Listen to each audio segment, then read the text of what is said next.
Yes, so welcome to this event titled Data as a Basis for Policy, Innovation and Education. So the event is organized by ACCC, which is the Atmosphere and Climate Competence Center of the University of Helsinki. And today we will have 5 short presentations prepared to give us inspiration in the form of concrete examples of how climate data is used to drive climate-smart policies, innovation and education. An important part of the event will follow after the talks and after the short panel discussion. There will be an interactive session. Thank you. There will be an interactive session with all of you, and we will provide a very low threshold opportunity for you to share your views regarding the status and challenges of using climate data in your sector. But first, let's go to the presentations, and I'll be the first one. So I am Dr. Mira Hulkkonen. I'm from Finnish Meteorological Institute, and I'm a climate scientist. I will talk about bringing climate data closer to individuals for increased policy acceptance, and also for making it relevant for companies, investors, and decision makers.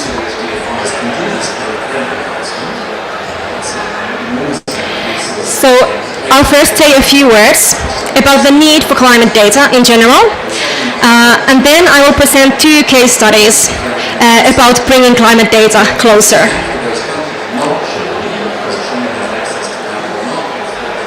So, none of us would be here if it wasn't for climate data, right?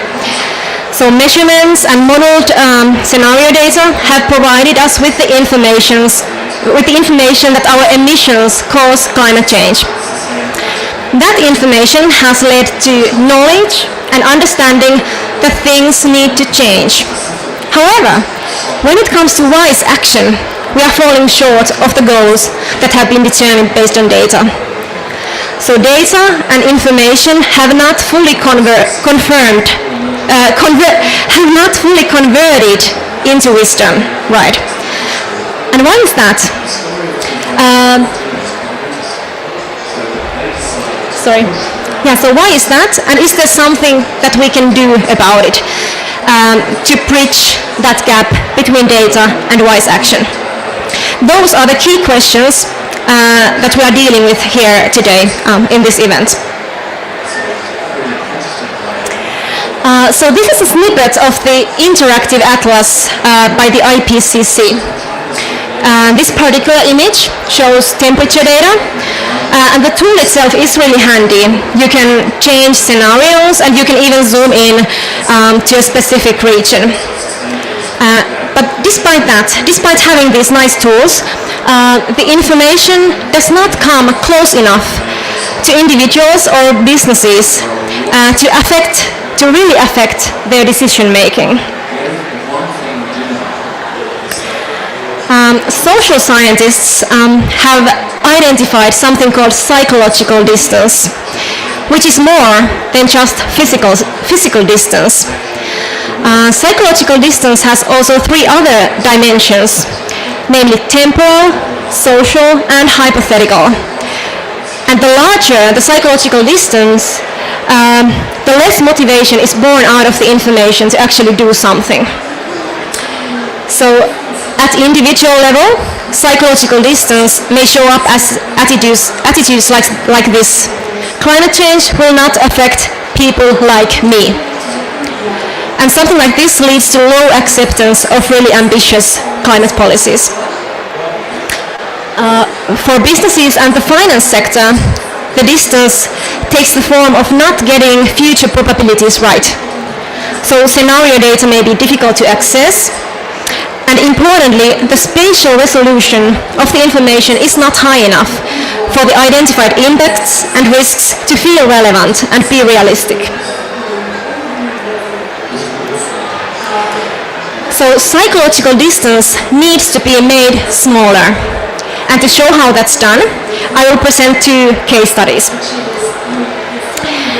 First, I argue that seeing the consequences of climate action for people just like me will affect my perception of climate policies. With this personally tailored impact radar, we can show differences between different paths for individuals, for people just like you, just like me. The different paths include, for example, current legislation path, or then something more ambitious, so more ambitious emission reductions. And we show that no path is free of consequences to people just like you or me. So the numbers behind this graph are calculated for you on demand. So considering your exposure to risks in your location and your vulnerability based on your personal attributes, such as age, health, wealth. In this particular example, you see that for this individual, who is actually a currently middle-aged man in Helsinki, Finland, the current legislation path, which is the dark blue, it would significantly worsen the health issues caused by air pollution and heat stress in 2040 as compared to today. Whereas both of those risks, air pollution and heat, they can be clearly reduced with more ambitious climate action. The impact radar may take a while to grasp and understand. I mean, it's not that intuitive, but we have actually shown in our research that it has real potential for making climate data feel very, very personal and for affecting opinions about climate change, which will eventually increase the acceptability of ambitious climate policies. My second example is about downscaling modeled climate scenarios, so bringing them spatially closer, so that impacts, risks and opportunities of future climate for businesses and investors, for example, can be identified in a very realistic and relevant way. A traditional scenario model will give us information for squares of 100 kilometer times 100 kilometer. But with something called convection permitting regional modeling, we can actually bring the resolution down to 1 kilometer times 1 kilometer. So this is something that enables the risks, impacts and opportunities to be more reliably identified. And this information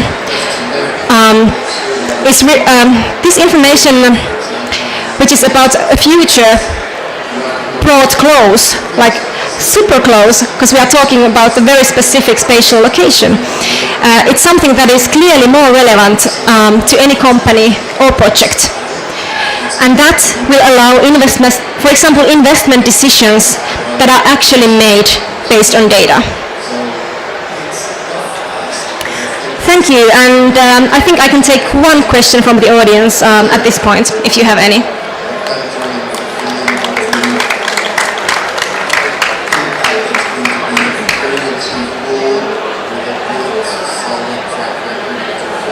Yes, can we have the mic, please?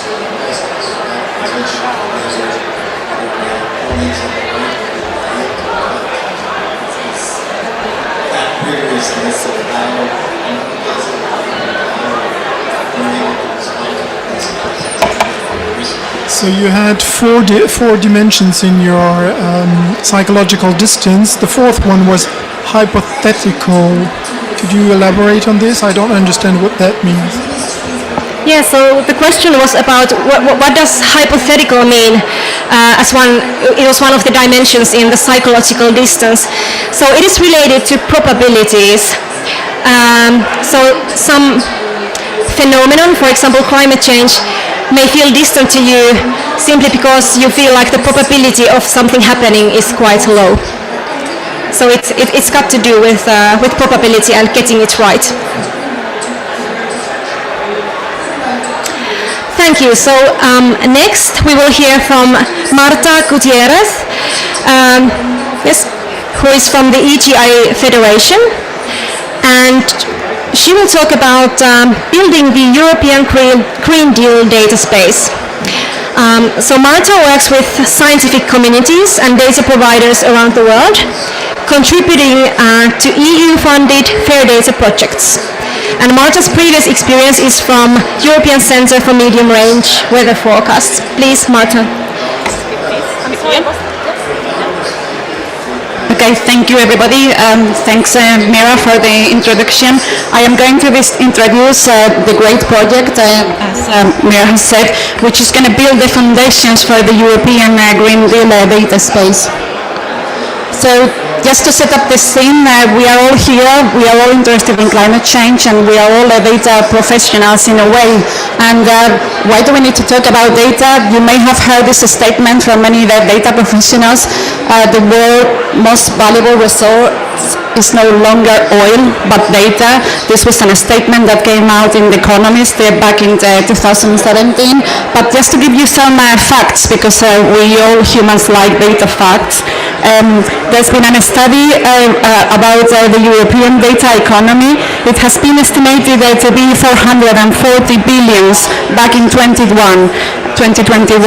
and this figure will most likely double by 2025. So that's just, we are looking at the financial value of the data. But if we go further, what is the real value of the data? And we know that the data needs to be one of the main key ingredients to tackle the societal challenges that we are dealing with, as known by the very famous United Nations Sustainable Development Goals. So we need data to tackle the environment, to tackle climate change. That's what we are here for. But not just about that. We need data to tackle global health, to tackle education, to tackle equality, incident response, as well as humanitarian crisis, as we've all done with COVID. And we need to ensure that we need data to tackle not just economic growth, but we need green economic growth. So what is Europe doing about it?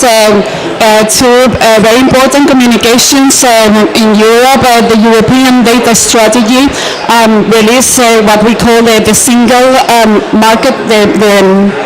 The European strategy was a communications that was released in 2020, and is aiming for a single market data. In the same way that we've achieved the single currency and the free flow of people, we need to achieve the free flow of data in Europe. So it's going to launch all this idea by the launching of common European data spaces, and all these data spaces are going to be sectorials. The second communication that it's important here is the European Green Deal that it was launched in 2019, and is looking at tackling climate and environmental related challenges in a holistic and integrated way. So it's looking at mobility, it's looking at the circular economy, it's looking at biodiversity, energy, it's looking at and at the pollution, as well as agriculture, the farm to fork strategy. So it's a set of policy initiatives. Okay, and the Green Deal data space, out of these two communications, the Green Deal data space came out. It's a federation of data ecosystems looking at multi-stakeholders like policy makers, businesses, researchers, and citizens, looking at data in Europe, but as well as around the world, because climate change does not happen only in Europe. So, that's the wrong way. There you are. So what are data spaces and why now? So instead of giving you those a plethora of definitions in data spaces that they're always boring to read in presentations, so I'm going to tell you the why of the data spaces. We need, as we said, we need a free flow of data in a single market. We need to access data in a cross-disciplinary domains. We need a standardized data practices. We need to connect data silos, so we know that data is spread all over in different domains, so we need connectivity between all of those. We need to empower innovation with data, and we need to create new business models that will allow all this innovation. And we need data sovereignty. So what is this data sovereignty concept? Is the right that the data, all those that have the rights of the data are in charge of deciding who is going to control and what are the terms and conditions to access that kind of data. And we need to do this in the context of our regulatory framework, and with a set of values and, that preserve privacy, security, and the level playing field of all those stakeholders. And why are we doing this now? Because we are technologically ready. We have applications like artificial intelligence, machine learning, data analytics, as well as digital twins that are all hungry for data. So this is the project. We have a very big consortium. We just started, but I will go ahead with that. We have experts in the field, and we're going to be running for the next 18 months. What are our pillars? We are looking at three main pillars. We are looking at buildings reference architectures. Okay, sorry. We are looking at reference architecture models, we are looking at governance rules as well as the business models, and we are looking at what are those data sets that are important for to tackle the Green Deal policies. We are doing this with the base of the community. We need to do this for the community, so they tell us what is important out here, and what we're going to build is a roadmap. It's a roadmap for what does it mean for anyone that is participating in a data sharing initiative to join a data space. So we are doing this exercise through looking at use cases. So these are two examples of use cases. The Global Cryosphere Watch that is looking from WMO, that is looking at cryosphere data in support of Earth system monitoring and modeling and prediction. This is a well-established network with very well-established rules in WMO, and as opposed to a RIN research infrastructure, which is a newly established research infrastructure that is looking at what the combination of all the chemicals that we're exposed to, what is the effect on a human health. So for that, they really need to look at data in a multidisciplinary domain. And we should have these two use cases will bring very different requirements, because we are looking at well-established data sharing initiatives versus all of those that are new research infrastructures that are looking at how to access all this data in a multidisciplinary domain. And that's what we are here for. We are here for try the community engagement at its best. We are looking for anyone, data consumers, data providers, or intermediaries that are making use of Green Deal data related to strategic actions such as biodiversity, zero pollution, or climate change, of any of the other actions that are part of the Green Deal. How can you contribute? You can come and talk to us and tell us what data sets do you have, what do you use them for?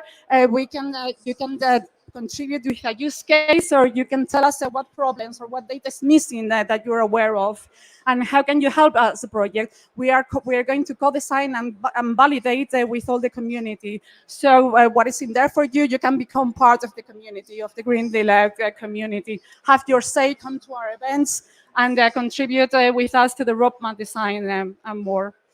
So those are our contact details, so please come and talk to us, and we would love to hear from you. Do we have time for questions? Yeah, one question.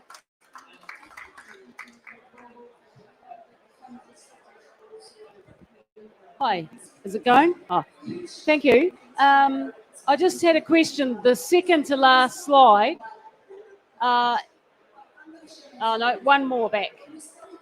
On the effects of chemical exposure to human health, you have genetics up there, and in what context is genetics up on there, please? So they are looking at all the biomarkers as well, and how all of this and all the chemical exposures, yeah, and how all of this in combinations with all the biomarkers and with all the DNAs, if there is, what are the relationship with all the chemicals exposures in there. So it's very interesting.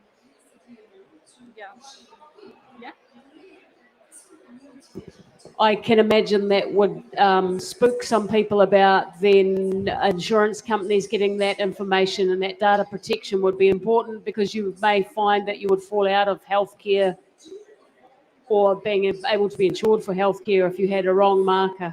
Yeah. Very good. Okay.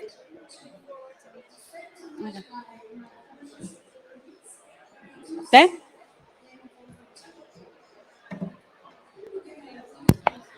Thank you, Marta. Next, we will have Dr. Scott Mackaro, Head of Insights and Innovation from Vaisala. Scott is an established leader in the areas of numerical modeling, machine learning, and environmental monitoring. Scott is also the Director of Engagement and the founder of the non-profit 1000cretas.org that helps to accelerate innovators who pursue climate change solutions. And Scott will be talking about Xweather of Vaisala and some other things as well. So welcome, Scott.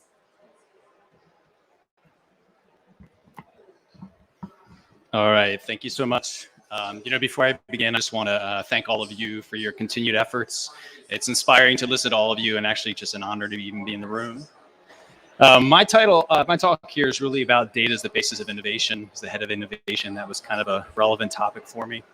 For those of you not familiar with Vaisala, for about 86 years now, we've been a major part of the backbone of the global weather infrastructure, starting with the Radiosan. That's probably our biggest claim to fame.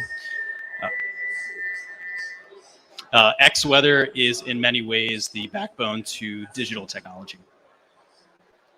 The first thing I want to do is offer a little bit of perspective about data, especially when it comes to innovation, and then I'll give you some examples of ways that we're using data in innovative ways today to address the impacts of climate change, largely in terms of weather. So.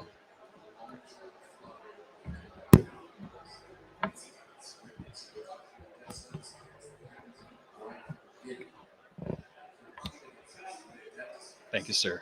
All right.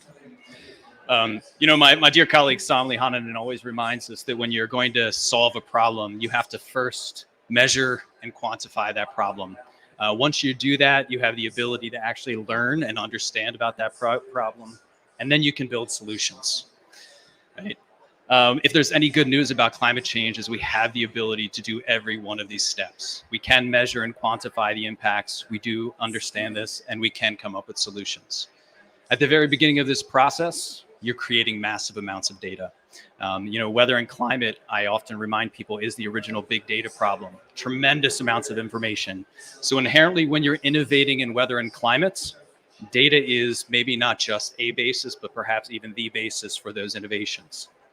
I've been doing this about 20 years, and I always like to kind of stop for a moment and just offer some perspective about data. And from my point of view, I just want to remind everybody that data really is not created equal. When you're thinking about data, especially for something as important as the impacts of climate change, it's important to think about some of these topics in your considerations. First one I'll talk about is quality. Humans have a very bad habit of introducing their own biases when it comes to data. So when you're creating data for these purposes, really thinking about whether that data meets the needs of your project is very important. Good example of this is this term representativeness. There's a tremendous number of solutions and studies out there that are using data that is tens, if not hundreds of kilometers away from the local environment that you're trying to solve for. In many ways, when you have the opportunity to solve a problem like this, taking those extra steps to make sure that you're representing that local environment is very important. Record length is something that I see a lot of problems with out there. Oftentimes when you're using different types of sensors, and many projects will be very short-lived, you may be measuring something like a La Nina event and then trying to apply that to a situation that is not a La Nina. All things that we need to consider often. Precision. If you had two sensors in the same place, would they give the same answer? I'm all about data. I believe that some data is better than no data, but there's a tremendous number of ways to generate data these days, and we have to be very careful with the technologies available to us. And then finally, extensibility. We're very lucky in some developed nations to be able to measure and develop solutions, but many times those solutions cannot be extended to other parts of the globe. In many ways, these solutions are not equitable, and we really need to think about this. Now, these are topics I can go on about, but I have limited time, and so I want to kind of move on to some ways that we're using data today in innovative ways. First example I'm going to give is about energy. Energy is on the mind of many people around the globe, and energy companies are doing what they can to keep up on some of the events that we're seeing, hotter hots and colder colds, right? Vaisala Xweather worked with a company called Fortum out of the Helsinki region. And in this particular case, their problem was that they were trying to do demand planning for some of the regions you see here in the orange dots, maybe the glowing orange dots around the Espoo region. For those of you not familiar, that's a big technology hub in Helsinki. And so what we do is we begin with these public weather stations, and using some data assimilation technology, we're able to get a sense of the area of influence of those sensors. I tried to depict that here with the orange. Because of the prevailing winds, there's a bit of an easterly shift to this data, and you can see that we're sort of missing that local environment that's necessary. So in this case, it was less about just using existing data and creating data. So we're lucky enough at Vaisala to have a tremendous number of sensing technologies available. So we deployed our Atmocasts in very strategic locations using that same data assimilation technology to find out where we can fill in these gaps. Now these circles are really just representativeness. The actual shapes are a little uglier, so I wanted to keep it pretty. And so if I add the green dots on here, maybe, there we go. You can kind of see how we kind of filled in a lot of those gaps with that data that allowed us to really measure that local environment. And then of course we then take that, combined with numerical weather prediction and machine learning to enhance those forecasts. So across the board, you can see how the data really does drive down the errors of those forecasts, especially in the situations where you have these spikes. We're essentially mitigating some of those impacts. Another example, water use. You know, water is another problem of our time that you hear more and more about. I fear that my children are also going to have to deal with this in the future. And we have a lot of clients who are trying to make intelligent water decisions, and some of the data that they have off the shelf is really causing them some problems. And especially when it comes to things like smart irrigation. So irrigation is one of the major tools leveraged in agriculture, and a lot of these companies would traditionally use something like a climate normal 30-year average. And what they're finding is those 30-year averages are not representative of what we're experiencing today, and they do not match where we're projecting to see. Now, that's not news to climate scientists, but that is news to a lot of folks out in the public. In addition, a lot of the times irrigation is taking place very far away from the observations are being taken. So we have that representativeness problem. So to tackle both of these, we're doing things like creating high resolution data sets that are filling in some of those gaps, using as many observations as we can, pairing that with modeling, but also shortening the record so that we can point by point give something that's more representative of what we're experiencing today. This becomes the foundation that allows them to make those smart irrigation. We have a lot of work still to do here. Observations needed everywhere, but it's a really great start. And then maybe one more example that maybe we don't think about, something very practical day to day, like road safety. So Vaisala's been involved in road safety for more than 2 decades now. 1 in 4 traffic incidents and accidents is still impacted by weather. In this particular case, we have lots of examples similar to the Fortum case, where adding local environments really helps us drive forecasting temperatures down. And this becomes really the basis for some of our road weather technology. And so what you're looking at here in the US and Europe are really, really pretty pictures, but these are all of the roadway networks where we're able to talk about, are the roads wet? Are they dry? Are they icy? Right? And in this particular case, I'm sharing this because we often think about data as the basis for innovation, but it's actually very cyclical. Right? On the bottom left, 20 years or so, the RWIS station, the road weather information systems come out. This allows us to have data that becomes the basis for some of these models that you see. What we learn from this data set helps us innovate and recognize that we needed more technology. We develop things like our IoT sensors that don't require power, at lower cost, that helps us fill in some of these gaps. And we continue to learn and innovate on that. So oftentimes data is not just the basis for innovation, but those innovations then lead us to the need for more data. And so I'll just leave you with one of the problems that we're facing today. Is this road dry? You may not think about this as a climate impact, but our clients definitely are asking the question left and right. But in this particular case, more data is needed, because the answer is, well, maybe. Right? And so hopefully you don't have too many of these problems that we face, but happy to chat about with any of these with you today. Thank you for your time. Okay.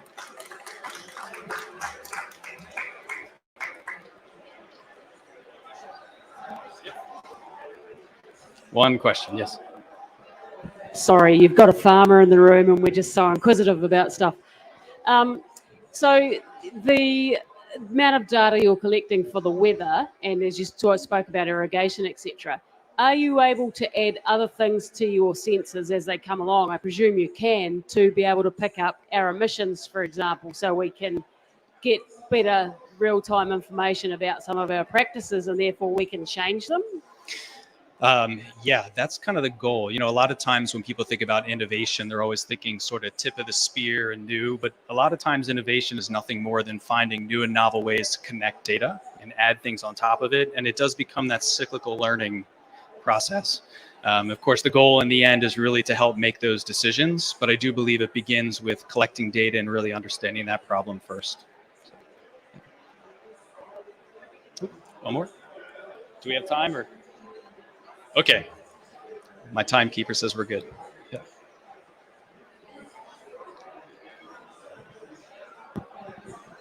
Thank you so much for a great presentation. My name is Tuuli Kaskinen and I come from Climate Leadership Coalition. We know that Vaisala is one of those really leading producers of these tools to do measuring. What's the biggest bottleneck for your kind of entering to the whole world with your machines, which would definitely help all of us to solve these crises? But I need that question one more time. I'm sorry. It's very loud. Yeah. Sorry, I was asking that your tools are really leaders globally in this field of doing analysis in the field. If we had those like all over the world, that would make the work of all of us easier. What's the biggest bottleneck for you? Who would do what? Who would need to do what for your tools to be spread globally even further? That's a great question. Yes.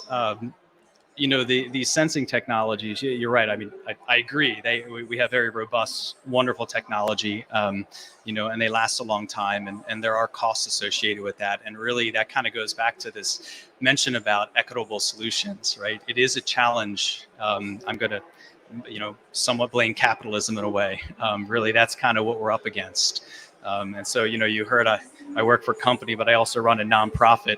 That's kind of a good answer as to, well, if I'm going to try to address all of these, so far I haven't found a way to do it in both. Vaisala is trying to put that together, but it's going to be a process. And hopefully there's more companies trying to do exactly that. But it's an excellent question. I don't have a direct answer for. So, okay. And I'm happy to chat. Oh, one more quick. Yeah, just a quick question.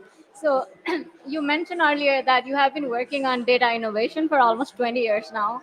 I was wondering if you have also worked with the stakeholders and clients from mountainous communities or maybe hydropower companies, and how has that experience been so far? If you could just share your experiences. And I apologize. The sound is really tough. And in the interest of time, okay, so, maybe you and I can connect after. Yeah, that would is be that better? perfect. Okay. Yes. Okay. Yeah. Yes. Yeah, I'm very thank you. interested, but I want to be mindful. So thank you.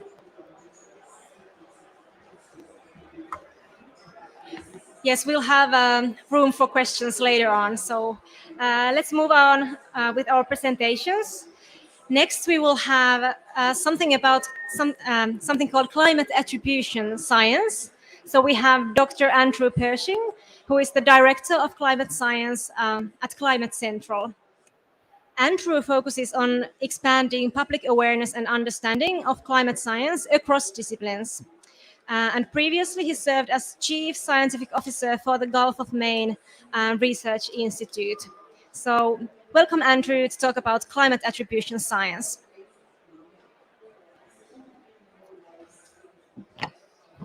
All right, thank you for giving me a chance to talk here today. So I'm going to talk about how we localize climate information. So I'm going to talk specifically about our new Climate Shift Index tool, which focuses on air temperature. But if you'd like to see some other examples of work that we do at Climate Central, several of these posters have some of the maps from our sea level rise program, and then photos over there from our Picturing Our Future program.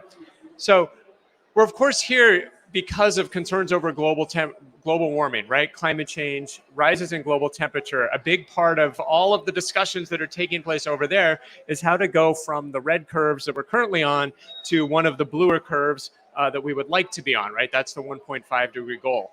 The challenge, though, is that we don't live in global mean temperature. This is not something we experience, right? We here in the climate change world experience it, right? We think about the data, we contextualize it, but most humans on the planet don't experience global mean temperature.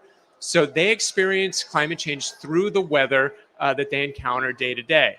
And so that's a big part of what we try to do. So whether it's an extreme heat wave like this one that took place in the Pacific Northwest in the US last summer, or just an ordinary hot day, if you work on climate change, somebody is going to ask you, is it climate change or is it the weather? And so that's what attribution science is about. So this is a National Academy of Sciences study from the US that came out more than 10 years ago that talks about the state of the science of extreme event attribution. So the ability to actually link weather events to climate change.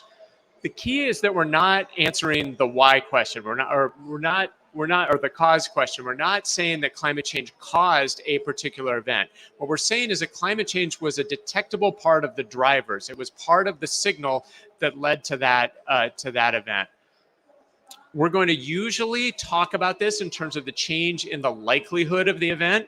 So that creates communications challenges, right? Because people don't normally think in terms of probabilities unless you're a gambler. So we're going to, but we often have to think about this in terms of probabilities and changes in likelihood. Very occasionally, we can talk about event attribution in the form of magnitude. That climate change, if you hadn't had climate change, the event would have been smaller, and you can quantify how smaller that event would be. World Weather Attribution and other organizations have been really leading this charge in terms of developing the algorithms and the techniques that allow you to do this, getting those techniques through the peer review and established in the scientific community so that they can now take those techniques and apply them within a week or two after a major event and come out with statements like the Pacific Northwest event, that it was about a 1 in 1,000 year event, that it almost could not have happened without climate change.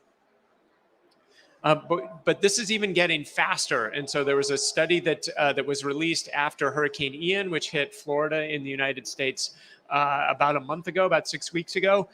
Within 2 days of landfall, Stony Brook University was able to release a study that showed how climate change had influenced the amount of rain in that storm. So the way we do this and the way we work with our climate shift index is we talk about temperature. We look at temperature at a particular place in the planet for a particular season, and we characterize the distribution, right? What temperatures we expect to have a lot of, what temperature we expect to be rare in our current climate. And then we simulate a climate that does not have global warming, where we did not put extra carbon dioxide in the atmosphere. And that's our 0 degree climate. We do this with a variety of techniques. We have a paper that was published by Daniel Guilford at Climate Central last summer that talks about multiple methods, and that's really an important part of our study. Just like weather forecasts are built upon an ensemble of models running at different scales under different assumptions, we're trying to come up with our analysis based on some different ways of looking at the climate problem. The ones on the left are very focused on data and trends at a local location. The examples on the right use climate models that are run with and without anthropogenic greenhouse gas forcing. So this is our climate shift index tool. This is what we developed a few years ago. This is what we released a few weeks ago, our global climate shift index map. You can see that we have, so you can get it at csi.climatecentral.org. It's an interactive map. The colors are telling you, they're not telling you where things are necessarily hot or cool, although it generally lines up that way. What the colors are doing is they're telling you the places where we can look at the temperature on that day and we can say that climate change was having a detectable, quantifiable influence on those temperatures. And that's what our scale indicates. So the dark brown areas, like if you look over the Arabian Peninsula, that's level 5 on our scale, which is 5 times more likely due to climate change. You'll see areas that are orange, right? Orange is twice as likely, or a level 2 on the scale. And then there are a few places that are gray, and those places are encountering conditions, generally cooler conditions, that are less likely due to climate change. So cool conditions still happen, they just happen less frequently, and we wanted to quantify them. So today, according to the Climate Shift Index, we have about 770 million people. This is actually from a couple days ago.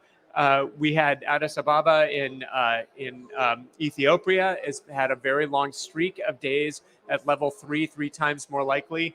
And we have several really interesting cities that were hitting level 5 all over the world. And so again, to Mira's point, this is really about trying to localize and personalize climate change.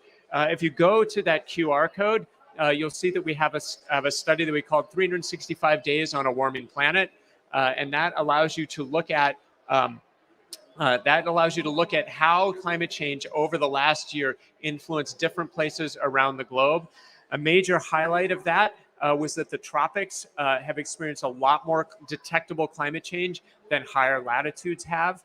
The small island states have experienced more detectable climate change than those of us living on the larger parts of the continents. And then there are major cities like Lagos, Nigeria, comes up as a city where it's had a very intense shift in its climate and where you have tens of millions of people living there. And so very intense impacts in some of these highly populated areas around the world. So thank you very much.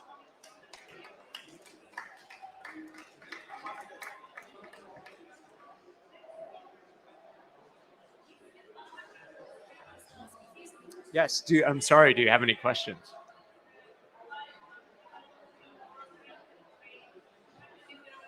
All right, fantastic. I will be around if anybody would like to talk. Yeah.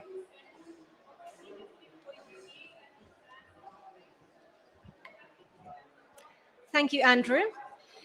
Our last speaker is Marianne Santala from the Institute for Atmospheric and Earth System Research at the University of Helsinki.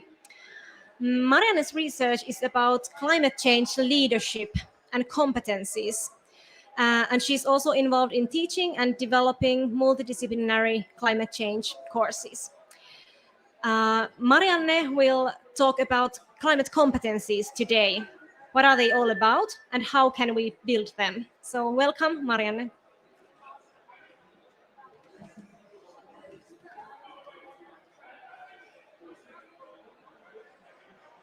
Thank you, Mira.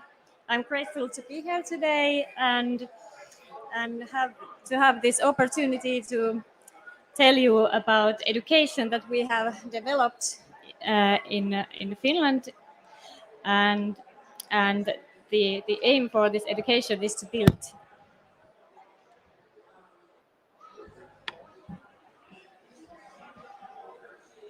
So the purpose of the education is to build climate competencies, better climate competencies in society. By climate competencies, I mean the critical skills, knowledge, values, and attitudes that are needed in climate change mitigation and adaptation. University of Helsinki and Finnish Meteorological Institute are currently making research on these climate competencies in a project called Learning of the Competencies of Effective Climate Change Mitigation and Adaptation in Education System. In addition to research, it includes development of education and tools for climate and weather data.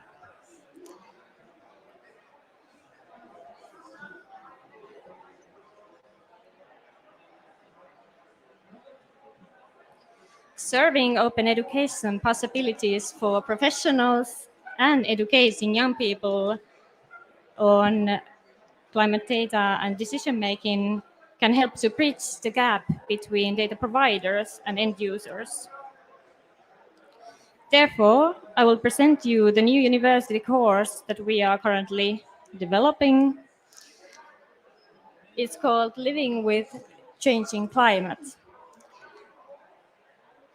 And it's meant for master students as well as professionals who want to develop their competencies by in-service training. It's about handling data, so it includes different modules that are about weather and climate data in general, how they can be used and interpreted, what kind of decisions can be made based on that. Students will use case examples on how the decisions are made. Students will also learn and gain their skills in practice by using open data portals and making projects, interview projects with business or public organization.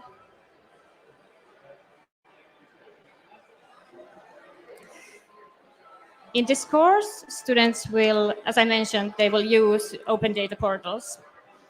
Finnish Meteorological has developed data platform for the students to more easily access these portals, and it provides tools and instructions on how to use and visualize this data.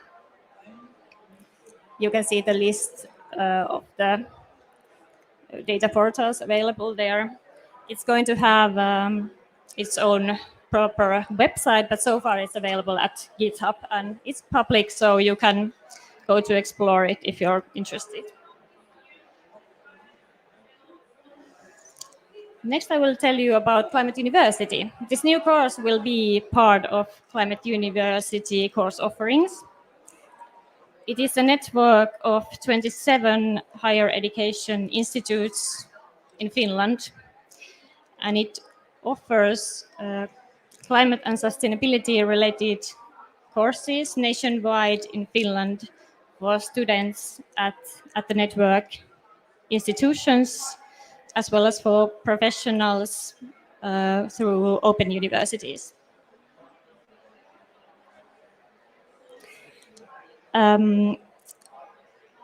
So university students can register in these courses, but they are actually available for everyone without registering the course. So you can go to see all the materials at the course platform and visit the website and you'll find them there. Okay, sorry about that. A couple of the university courses I just showed you are actually not only available in Finland, but across Europe through this Una Europa network. It is European Universities initiative of 11 research-intensive universities, and it offers the digital micro-credential in sustainability. The scope is 10 ECTS, and the idea is that anyone can easily study these online at their own pace. So now we are coming to the end. My last 2 points are, first, if you got some inspiration to study, just visit Climate University or Una Europa website. The second, if you want to offer your insights or share them with students, you can contact me and we can discuss about you if you want to, for example, give an interview on data and decision making, or if you know some nice use case example on that. Thank you.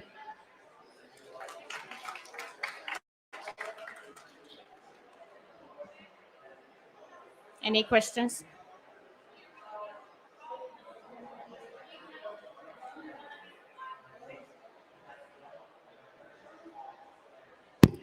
Thank you, Marianne. Now I would like to invite all of our speakers here in the front for a short round of comments regarding today's theme. Sorry about that. So.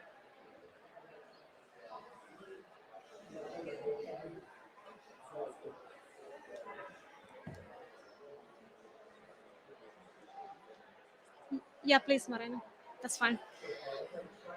And could we please have a mic here in the front? Yeah. Thank you. So I have a few questions for you, and I hope that these questions will also help our audience to orientate to the interactive session that will follow straight after this. So today we have all presented tools to bridge the gap between climate relevant data and its effective end use. Is there something specific that you hope to achieve by showcasing your work here at COP27?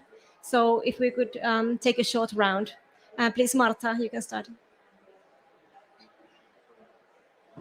Hello? Yeah, okay. So for us in particular, that we are setting the foundations to build the Green Deal data space. We don't want to build yet another data ecosystem that is made by IT people. We want a community. We really want to engage with the community and to do this in a collaborative manner. So as I mentioned, it was a very strong call in my slides to engage with anyone that is dealing with data, from the consumer aspect as well as from the provider aspect for it. It's really important that we get all the data that we need for to tackle climate change and to tackle all the Green Deal policies and priorities.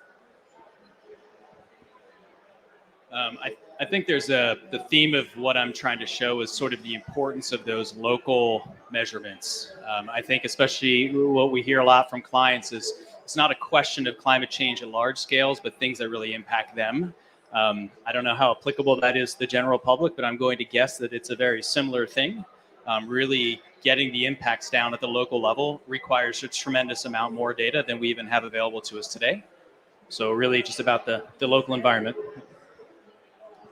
Yeah, similar to Scott, I think that's one of our big hopes is to make climate change local. We really want people to be able to understand how their particular experience is being altered by climate change. And so that's very different depending on where you live in the world. It's very different depending on how old you are, in terms of your history with change on the planet. And so we want to make people aware that there are tools that allow you to do this in a very quantitative way that could support, we think, some interesting analysis and decision making in the future.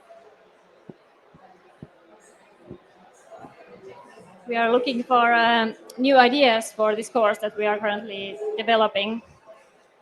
Like, what should we teach on that course so that it would really help students and professionals to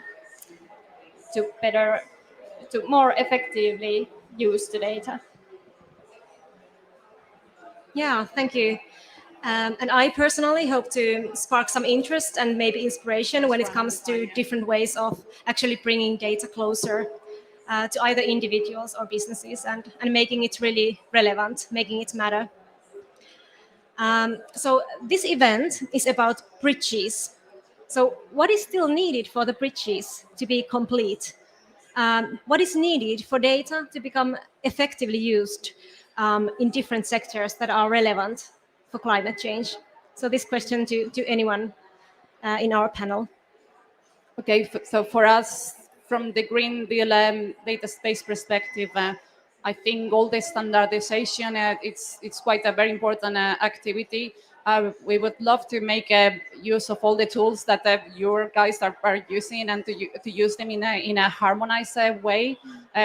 So together with governance, we need all to have an understanding. All those that have the power of using the data, we need rules at the end of the day. In the same way that we have rules in the roads, we need some kind of governance as to what we can and what we cannot do with the data. How far can we go, and how important is the data that we're dealing with?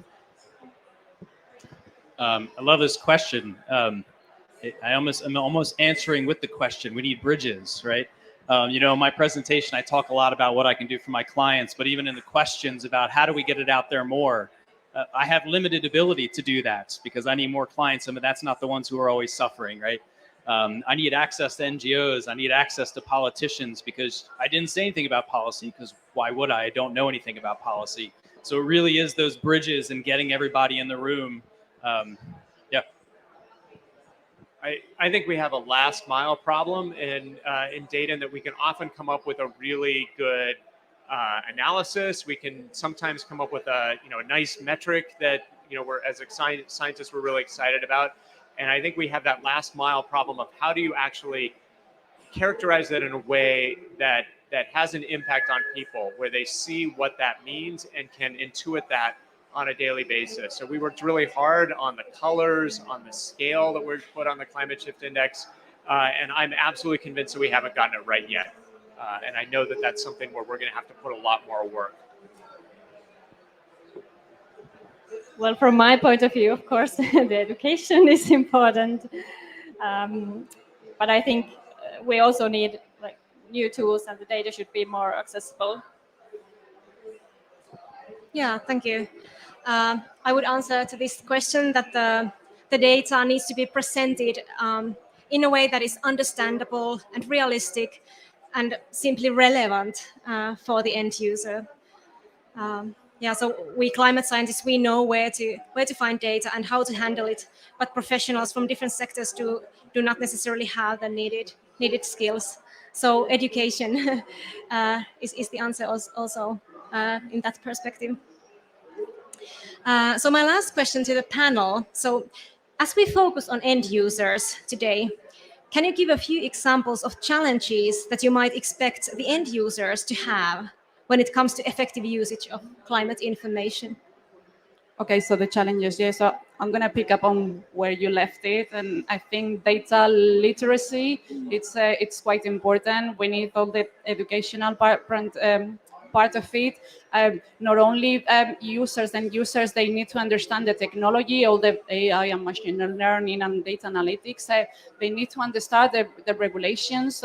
What does it mean? Regulations many times comes in the shape of contracts that are written by lawyers that in many cases they live in an ambiguous way, so they have a room for negotiations in there. So that's quite a difficult aspect of that. And even beyond the regulations, we need to understand the ethical aspects of it. What happens if you get your data wrong? And some of the acts on artificial intelligence are quite scary. Yeah, what happens when all your AI systems are doing the wrong thing? So these are some challenges. Yeah. I'm going to go with data access in a lot of ways. We're producing tremendous amounts of information, and I go back to the question again: how do you get this accessible to everybody in ways? Yeah.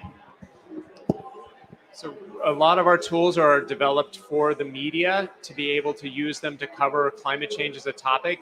And a big barrier that we hear from them, a couple of them are, one is they really want more local information. It's very hard in the United States, for example, for a TV meteorologist in a particular location to show a national map. Their producers don't like that. They want them to show a much more zoomed in map. So that's one of the challenges that we face. The other is just, I think, the perception among the media that climate change is not a topic that there's an audience for. When in reality, most people in the United States, at least, according to the surveys, want more climate information. They want to hear about it. They want to talk about it. They're concerned about it. And that's just very different than I think the narrative that a lot of editors have in their head. I'm widening this topic from climate data to climate information in general. I think one challenge is that there is a lot of information, and sometimes it's for experts hard to know which is relevant for them, and keep up with all the new information that is coming all the time with a fast pace. So that's definitely one issue. Yeah, so maybe better designed information products could help to answer that. Okay, thank you to our panel. So next, it will be your turn to tell us if climate data is actually used in your sector, if it's used effectively, and if not, what are the challenges?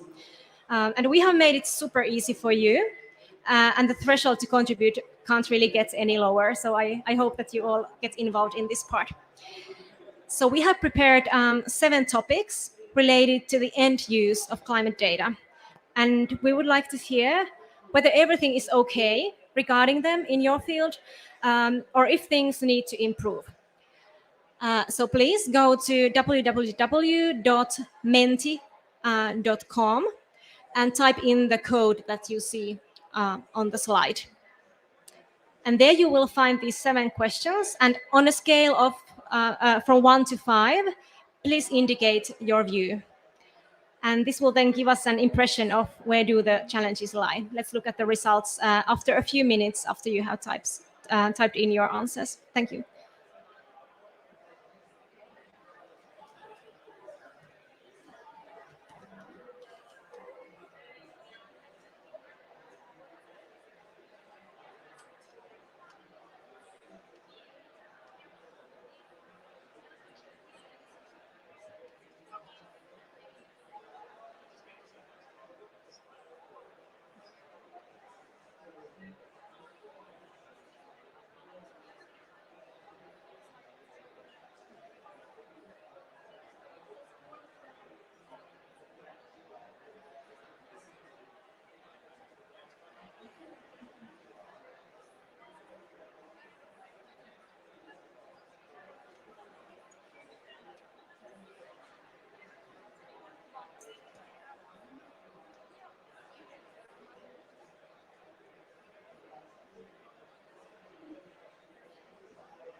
Okay, I wonder if everybody has now typed in their answer.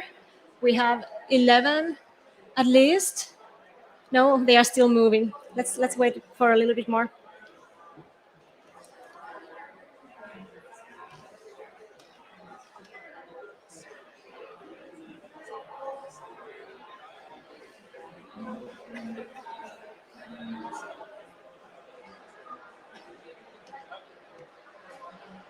Okay, let's start unwrapping this. It seems to me that the willingness to consider climate change in your sectors is high, as it's supposed to be, and I guess that's also the reason why we are all here today. But then when it comes to tools to get relevant information, we are just kind of in the middle of our scale from 1 to 5. So things are almost leaning towards that there is a need to improve that. And same goes for using data. Finding data is actually quite high. We have, I think, 3.3 if I see correctly. So we know that data is there, and we even know where to find it, but then something is still needed in order for data to actually turn into knowledge, understanding, and wisdom. I wonder if there is anybody in the audience who would like to comment from their perspective, whether it's policy, media, business. Like we really want to understand where the challenges lie when it comes to using climate data in different sectors.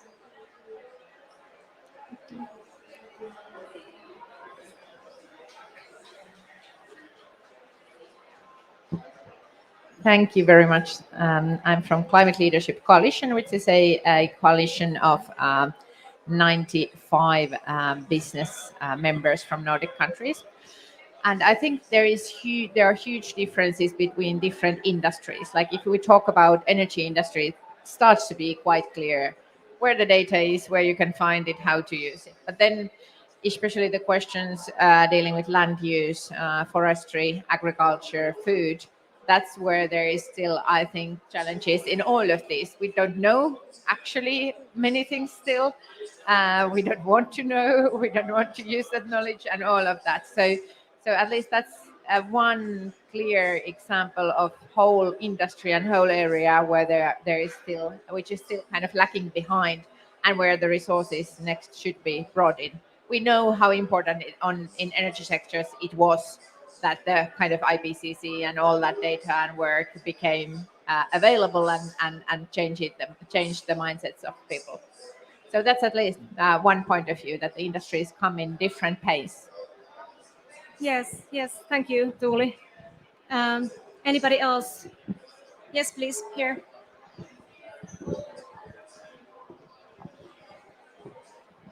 Thank you. We've been talking a lot about bridges, and I'm wondering who is supposed to build these bridges. You know, as a scientist, as a researcher, from your funders, they are all the time asking about your impact or the impact of your research, and you have to. So there's a lot of pressure on the scientists themselves to build these bridges. Do you think it's the normal way to go? Should there be science brokers in between? What is your view on that? Yes, an excellent point. There is definitely the pressure for us scientists to build these tools, but we need to understand what kind of tools are needed in order to be able to build the right tools and the right kind of bridges. So for that reason, this kind of events are excellent, and I feel like more could be done when it comes to actually interacting with policymakers and with different stakeholders, with businesses, and really talk with them what do you need. But actually, I would have a follow-up regarding this actually to Scott, who has experience from both a company, building bridges in a company, and building bridges as a part of a non-profit. I like to hear like what kind of differences are there when it comes to building bridges in these two very different contexts. Sure. Unfortunately, the common denominator seems to be money. A lot of people maybe don't understand that in private industry, especially when you're a public company, you have a legal obligation to maximize profits, for better or worse. That's the nature of a corporation. And in a nonprofit, you're reliant on, money from essentially the hearts of other people in many ways. Sometimes you can get grants.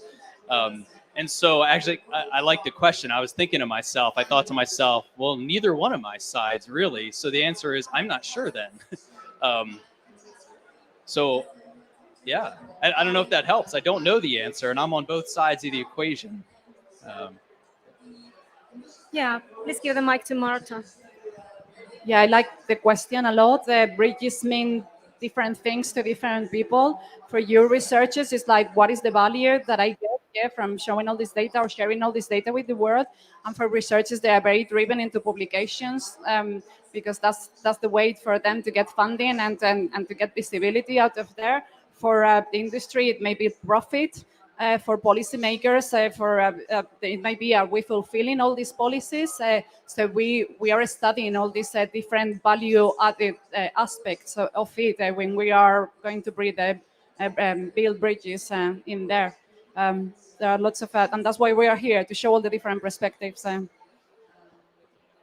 Just one more comment. Another thing popped in my head. The interesting thing is we all want the same thing, and we all just have different funding mechanisms. And I haven't really figured out where they overlap yet to answer this question. But I think sometimes it's just important to put the question out there so we can think about this as it is having the answer. So, yeah.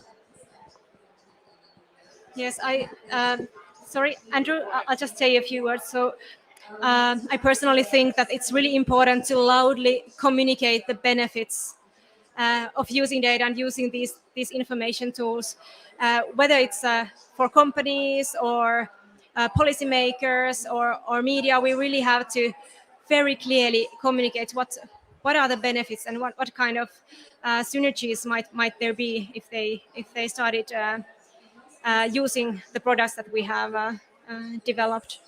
Yeah, thanks. So Andrew. Yeah, just very quickly, I would add that I think education has a big role here, and so I'm glad we had education on this panel because I think Bitcoin is a really amazing example of how climate education failed in computer science. Right, computer scientists were not trained to think about carbon and energy as a problem. Therefore, they developed Bitcoin, which is a nightmare from kind of a climate, energy, conservation point of view. Oh, sorry. And I think we can see that in other fields. You really cannot be a competent professional in this current decade and not have a baseline understanding of the climate problem. Yes, thank you. Do we have any other comments from the public? Yes, they're in the back.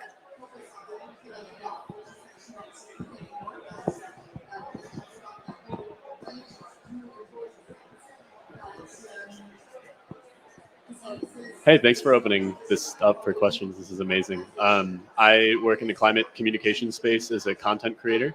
And certainly there are a lot of people in science communication, but the willingness to consider climate change extends more broadly, like well beyond science communicators.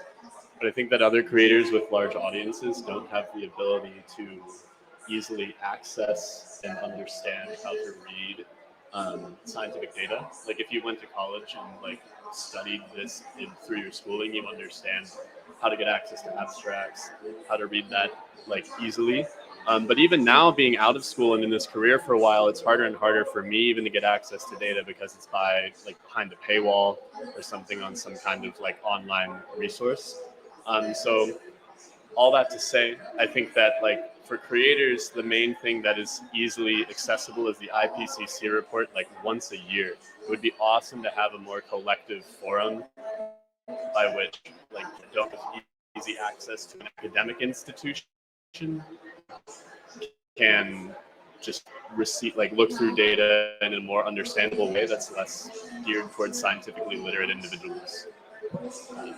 Yeah, so that's just yes, excellent point. Thank you. I was wondering if Marianne, you might want to comment on this because the courses that you have been developing, they partly address this issue. So you teach people where to find open access data and how to use that and how to read that also. So is there something you want to say?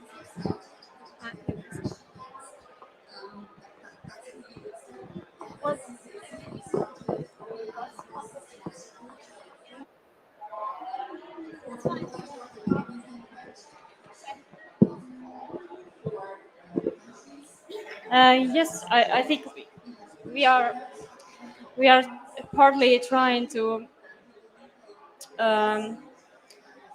we have developed the courses I presented. They are partly for that reason that anyone could learn about these things. Although personally, I think that they should be even more accessible.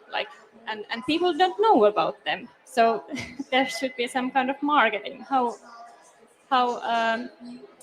people know where to go and where to find easy information. But that's definitely one aim for us that those courses should be more. They are more multidisciplinary, so that they are meant for, and they have students from different disciplines. So the information is quite understandable, even though you're not a natural scientist. But there's still a lot to do, definitely. And yeah, thanks. Yes, thank you. I think one important point to remember is that all the end users are human after all. So we really need to I think it's on our shoulders as scientists and data providers and data brokers to really remember that we are human and we have to take our psychological tendencies into account and really tailor the information so that it's easy to grab and to remember that, for example, probabilities are super difficult for many people to really understand. So we need to find ways, maybe with the help of social scientists or psychologists, to communicate the information and the data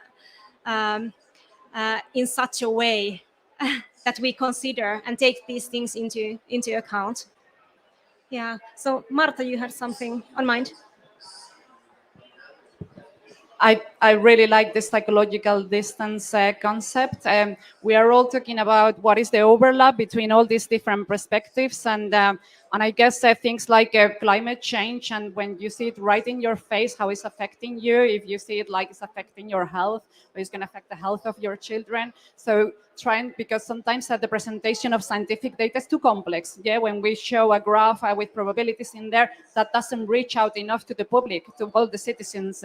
In there. So there are different messages to put across to different people in there, and it's important that we reach out to everybody when we are using the data. So the psychological distance between the different actors in there, it's really important that we get the message across. And we simplify. I would love to see the Google of data, where I can just search for data, the web of data, and click education, and then get all the information. Because right now it's overwhelming, the amount of information. If I'm going to search for sources of information for education, I don't know where to start. I love it. I love when I come to these places and I find one more, yeah, and then or two more or 10 more. But it's overwhelming. How do you get to find all the information?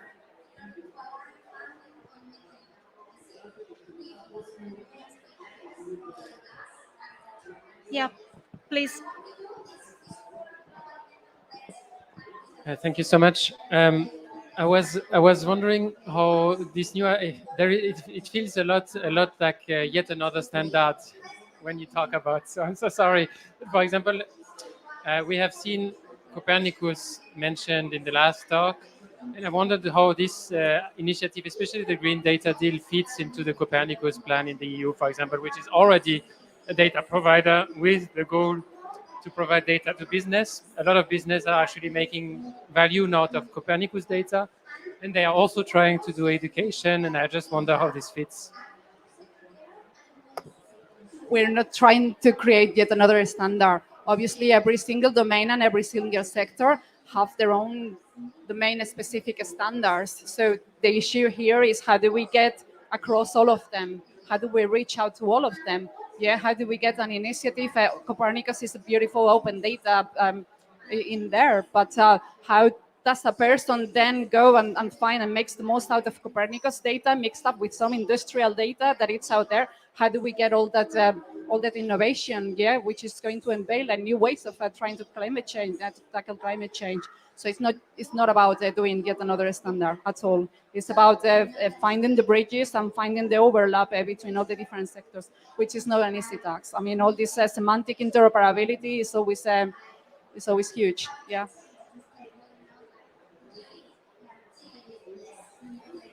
Thank you. Do we have any other comments or perspectives from the audience?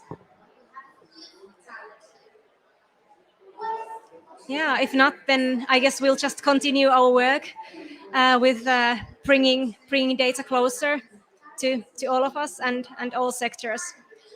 Thank you very much for participating, and all our speakers will be here for 15 minutes more. So if you have some points in mind that you would like to discuss with us, please come and talk to us. Thank you very much.